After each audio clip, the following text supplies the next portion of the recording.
오늘 그 고천문을 다 같이 들으셨죠? 이 고천문은 우리 신라월 연구원의 정영진 원장이 제가 마음속으로 바라보고 이 바라본 것을 제례를 행하기 전에 여러분들과 같이 참석자와 같이 한번 나눠보고 그것이 이제 감흥이 돼서 제 목소리를 통해서 하늘과 소통을 했습니다.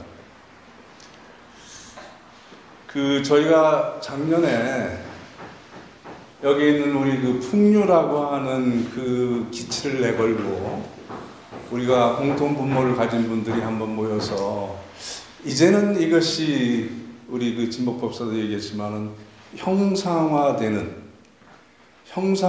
시기가 되지 않은가라고 하는 것의 뜻을 몇 분이 같이 해가지고서 이제 작년에 시작을 한 거거든요. 그래서 저는 이제 오늘 이제 두 가지를 말씀을 드리려고 해요.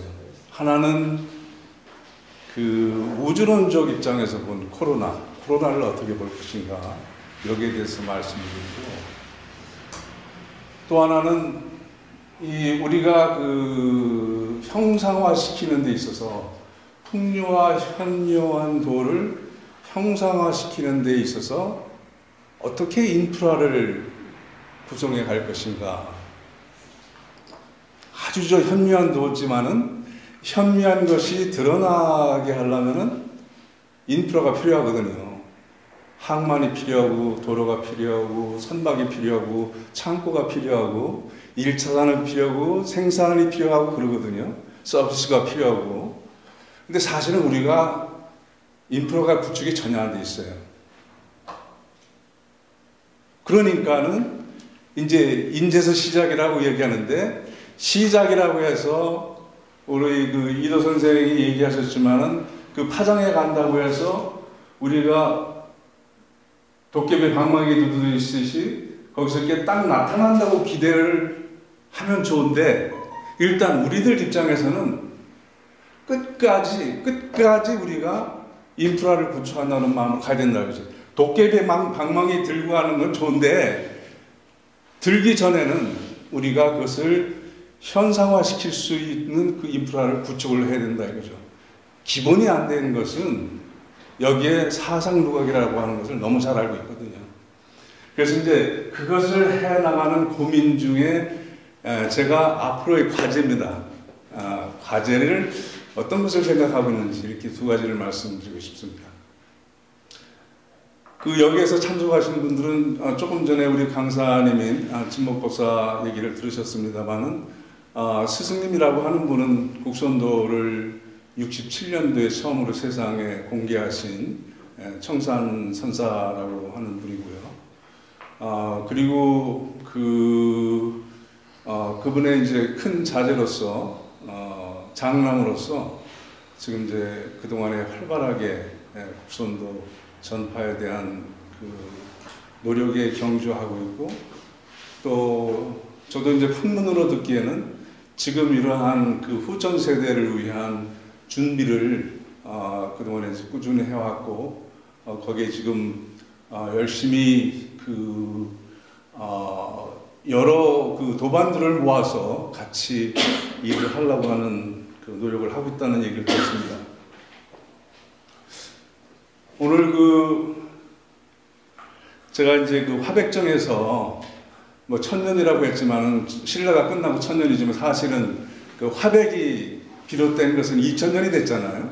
예, 2000년이 됐는데 2000년 후에 제가 생각하기에는 공식적으로 화백회의가 열린 것은 오늘 처음인가 아닌가 생각을 해요.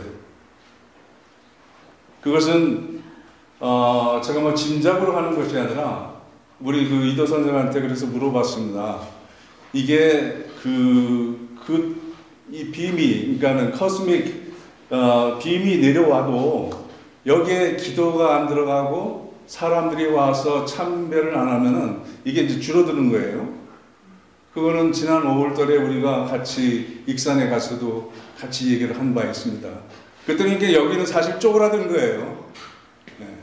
그러니까 여기는 사람들이 찾지 않았다는 얘기지. 여기서 화백회의가 열리지 않았다는 게 2000년 동안 우리가 한 거예요. 우리가 10여 명이 모였지만은, 그리고 이제 주로 이제 우리가 이렇게 모였지만은, 우리가 이 인원이 모여서 작다고 생각을 전혀 안 해요. 우주가 모였으니까는. 예. 동서남북에서 왔으니까는 이게 꽉 채우는 거예요. 자, 그런데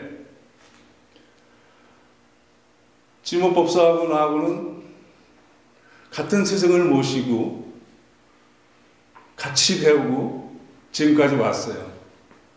근데 몇 년 전부터 만날 일이 없는 거예요. 만날 일이 없어. 저도 꽤 오랜만에 봤어요. 만날 일이 없는 거예요. 가서 만나게 해달라고 하지도 않고, 일부러 피한 것은 아니지만, 일부러 거절하는 것은 아니지만, 우주가 만나지 말라고 했어.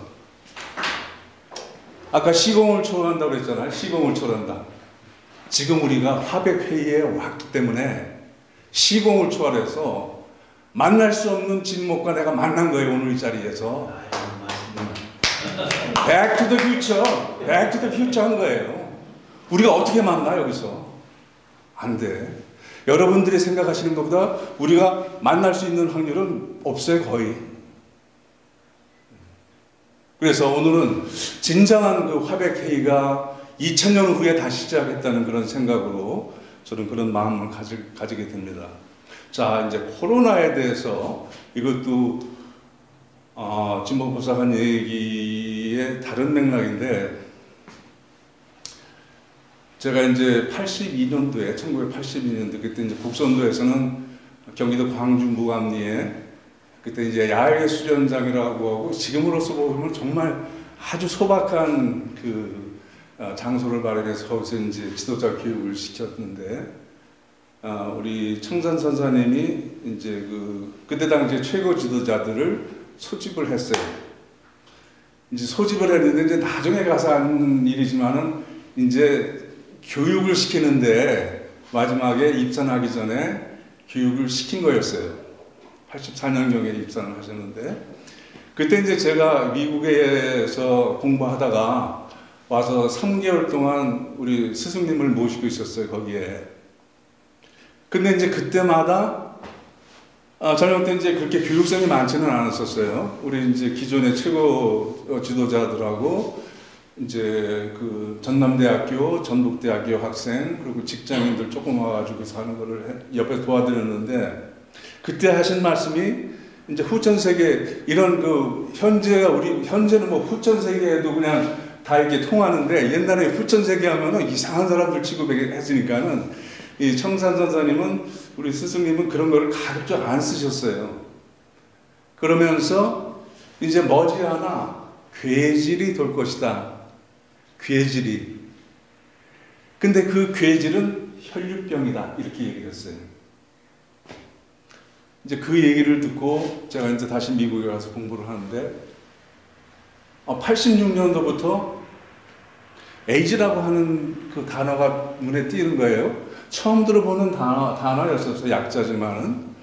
그래서 어쨌든 그런 연유로 제가 이제 에이즈 환자들을 돌보는 일을 86년도부터 미국에서 했어요. 그때 당시에는 지금으로선 상상도 할 수 없이 홍석천이가 자기가 이렇게 나오는 걸 뭐라 그러죠? 카밍아웃 하는 것보다 훨씬 10배나 더 어려운 그때 상황이에요. 그러니까 내가 에이즈 걸렸다고 얘기하는 것은 완전히 사회에서 매장당하는 거예요. 왜냐면 그때 당시에는 치료제가 없었으니까는. 그러니까 사람이 안 구해지는 거예요. 사람이 안 구해져. 그러니까 나중에 이제 구해가지고서 이제 국선도를 시켜봤는데 효과가 아주 현저하게 나타났어요. 내가. 그래서 제가 거기에서 발견한 것은, 지금도 코로나도 저도 그렇게 생각합니다만, 에이즈. 그러니까 에이즈하고 지금 코로나하고 동족이라고 그러거든요. 바이러스 형태가. 이거는 바이러스 문제가 아니라 정체성의 문제예요.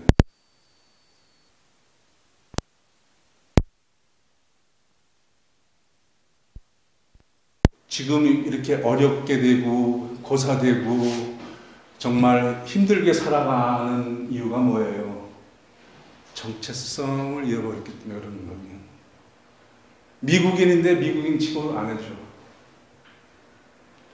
뭐 그냥 말 잘 들으면 카지노 하나 내게 해. 잘 먹고 살게 해. 그런데 인디아는 아니야. 그렇다고 해서 미국 사람도 아니야. 쏘리! 너희는 미국 사람도 아니야. 흑인보다 더 열악한 생활을 하는 것이 인디안들이에요. 미국 인디안들. 그래서 제가 발견한 것이 이제 정체성의 문제인데 뭐냐면 그 우리 고산족이라고 하는 분들 마을에 갔더니 전부 다 이제 그 대마초는 기본이야 그냥. 왜냐면 자기들이 경작하니까. 제가 가서 묵던 것도 그 마약으로 잡혀 들어가서 10년형 받고 그런 사람들 수두룩해요. 그러니까 나라를 또 고산족이 태국에서는 또 그 태국인들 취급 못 받아요. 여권도 안 나와. 그래서 그걸 보고서 제가 하는 봉사 활동의 이름을 바꿨어요. 처음에는 에이즈 환자를 위한 봉사 활동 이렇게 했는데 그 다음부터는 뭐라고 바꿨냐면 자아 찾기 실현 운동 이렇게 바꿨습니다. 자, 코로나 지금 한 3천만 명이 지금 감염돼 있어요. 전 세계적으로. 몇 명이나 사망했을까요? 100만 정도. 100만 정도? 자, 우리가 보면은 지금 1% 정도가 사망률이 1% 정도예요. 그래서 3천만 명이면은 300만 명이면 이제 1%란 말이에요. 그렇죠? 근데 지금 300만 명 안 돼요. 10%. 응? 300만이면 10%. 아, 300만이, 그러네. 30만이네. 지금 그러면은 약 전체적으로 한 20%, 그러니까 2% 정도 된 것 같아요. 전체적으로 봤을 적에. 한 60만 정도 이렇게 되는 거로 이렇게 추산이 되니까는. 자, 그런데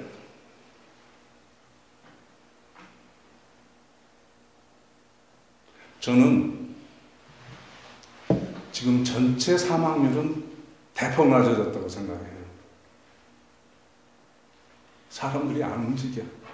사고가 안 나. 비행기, 항공, 모든 교통수단이 95%가 다운이에요. 제가 그래서 교통사고자 통계를 내보려고 했더니 거기에 통계가 아직 안 나오더라고.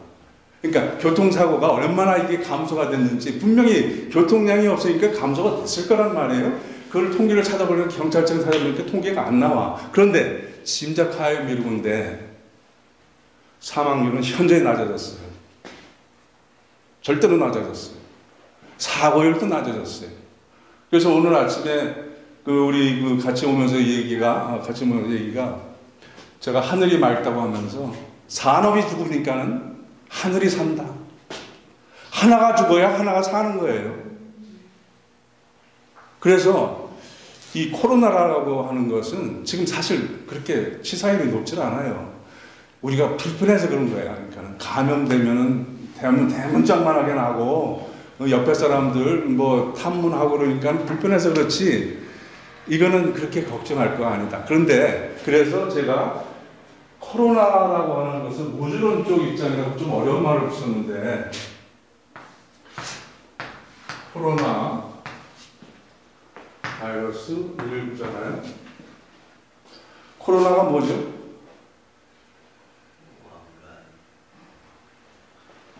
태양이 있는데 개기일식이 되어가지고서 태양의 중심 부분을 가리니까는 환이잖아요, 환. 우리 인간의 어둠이 밝음을 가린 거예요.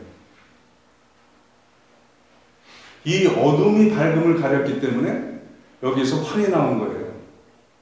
그래서 우리는 아는 거예요.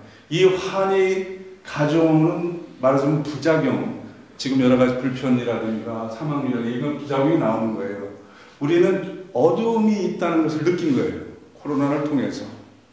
그리고 이 바이러스라고 하는 것은 지금 현재의 코로나 바이러스의 유형은 바이러스는 DNA가 형이 있고 RNA가 있거든요. DNA와 RNA의 그 다른 점은 뭐냐면 DNA는 여러분이 잘 아듯이 이렇게 양쪽이 있어가지고 이렇게 하는 거예요. 근데 RNA는 하나야.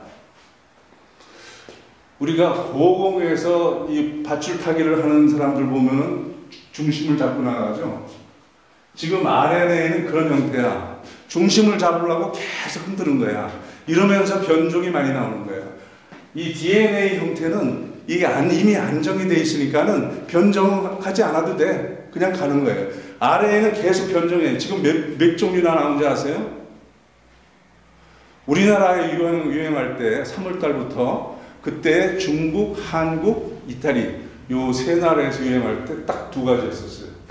지금은 한 달 전에 제가 70가지로 제가 알고 있어요. 그러니까 백신 하는데 저는 그 백신 그렇게 믿지 못해요. 너무나 많은 변종이 생겼기 때문에. 자, 그러면은 그 코로나라고 하는 것은 현재의 우리의 어두운 면을 딱 덮어버린 게 아니고, 그러니까 양을 덮어버려서. 그러니까 여기서 나오는 부작용이 확연하게 드러나는 거예요. 실제로는 그렇게 사망률이 높지 않은데, 이 공포라고 하는 점, 공포에 질리는 거예요. 공포에 질리는 거예요. 그래서 이거는 뭐냐면은 태양이라고 하는 것은 아까도 내려오면서 얘기했지만 새 왕조가 시작될 때는 태양이 져야 돼. 새로운 왕조가 나타날 때는 태양이 떠야 돼. 지금 이것은 뭘 뜻하냐면은 새로운 왕조가 나타나는 거예요. 그러니까 후천세계라고 우리가 얘기를 하지만은 새로운 왕조가 나타나려고 하는 징조야. 자, 그런데 19라고 하는 것을 수리학에서 보면은 1 플러스 9는 10이잖아요? 수리학에서 이는 뭐예요? 시작. 시작하라는 거예요. 지금이 끝나는 시간이 아니고 이제 시작하라는 긍정적인 메시지예요. 저는 그래서 코로나를 볼 적에 위기는 기회다라고 하는 얘기들을 많이 하는데 이럴 때 정말 그 위기를 기회로 삼는 사람만이 후천 세계를 살아갈 수 있는 자격을 가진 시민권자다, 저는 그렇게 생각합니다. 그래서 우리가 바이러스라고 하는 것은 이게 파장을 얘기하지만은 이 파장이라고 하는 것은 결국 우리 정신 세계에서 나오는 거 아니에요? 인간으로 치자면. 그런데 이거를 오래전부터 우리는 이미 알고 있었어요. 우리가 어떤 때 귀신에 씌우죠? 허할 때인데 뭐라고 표현이 있어? 얼빠졌을 때? 뭐에 씌었을 적에. 뭐에 씌었을 적에 코로나가 오는 거예요. 뭐에 씌었을 적에 정체성이 없어져 버리는 거예요. 우리가 중심을 잃었을 때, 요때 중심을 잃어버릴 때 이게 뭐에 씌우는 거야. 그때 들어오는 거예요. 멀쩡하게 있을 때는 두 다리 땅에 딛고 있을 때는 코로나 못 들어와요. 귀신 못 들어와요. 빙이 안 들어요. 자, 그런데 이것을 공통적으로 얘기해서 그러면 지금 요즘 시대에 맞게 그럼 뭐가 좋아? 빙의가 안 되는 가장 좋은 방법은 제가 생각하는 가장 좋은 방법은 땀 흘리는 거예요. 땀 흘리는 것은 바로 소통이 되는 증거예요. 내 마음에. 소통이 되는 건데 뭐가 소통이 되느냐? 지금은 왜 빙의가 들고 뭐에 씌우느냐면은 우리가 지금 몇 개에 나가 있다고 생각하십니까? 김현문이가 지금 몇 개로 보이세요? 하나로 보이죠? 실제로는 60조 개 아니에요. 세포가 60조 개야. 김현문이가 60조 개 있는 거야. 60조 개가 하나가 안 되고 분열되고 서로 근심하고 의심하고 시기하고 질투할 때 보자기가 수억 개 씌우는 거예요. 그때에 귀신 들고 빙의도 들고 바이러스가 사실은 외계인이거든요. 외계인이라고. 그런데 바이러스가 지금 하는 것을 보면은 제가 보기에는 알아. 바이러스가 어떤 짓을 하는지 알아. 사람한테 배운 것을 지금 써먹는 거야. 사람한테 배운 그 못쓸 찔들을 다 모아가지고서 분류해서 지독하게 만들어서 써먹는 거예요. 우리가 준 거예요. 자식 낳은 사람들이 자식들 탓하는 게 가끔 있죠. 보면은 부모야. 부모의 복제품인데 부모가 자식을 탓해. 자기들 복제했는데 자식을 탓해. 말도 안 되는 소리. 코로나가 우리들을 복제했는데 코로나 탓해. 이미 너무 늦은 거예요, 그거는. 지금처럼 제가 조금 아까 말씀드린 것처럼, 그러니까 한 달 전이니까는 9월 달에 70개의 변종이 나왔는데, 지금 신났어. 지금 그 코로나 바이러스는 요 줄타기 하면서 계속 만들어가는 거예요, 이제. 그래서 그 코로나를 극복하는 방법은 우리가 육체적인 운동을 통해서 땀을 흘려서 하나게 되게 하는, 우리 안에 있는 이질적인 부분들을 하나게 되게 하는 그런 운동, 그 다음에 정신적으로 정체성을 지키는 것. 이게 집착이 아니에요. 살아있는 동안에 내가 누구라고 하는 것을 내가 인식하고 여기에 자긍심을 갖는 건 집착이 아니에요. 기본적인 양식이에요. 인간으로 살아가는 기본적인 양식이다. 이렇게 코로나에 대해서는 짚고 넘어가고요. 제가 이제 그 최치원 선생 관련해서 학술을 대하는 거를 여러 번 주관하면서 저도 관심 갖고 하다 보니까는 지금 현재에 지금 생각하는 것은 최치원 선생이 신분이에요. 신분이 뭐였을까? 저는 이게 굉장히 중요하다고 생각해요. 최치원 선생을 연구하는데 신분이 굉장히 중요해요. 지금 육두품이라고 얘기하고 있어요.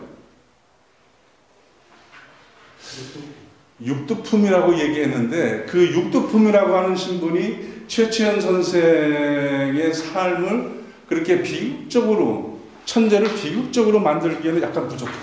제가 보기에는. 물론 그때는 이제 왕조가 망해가는 때라 아무것도 듣질 않아요. 아무것도 듣지 않아요.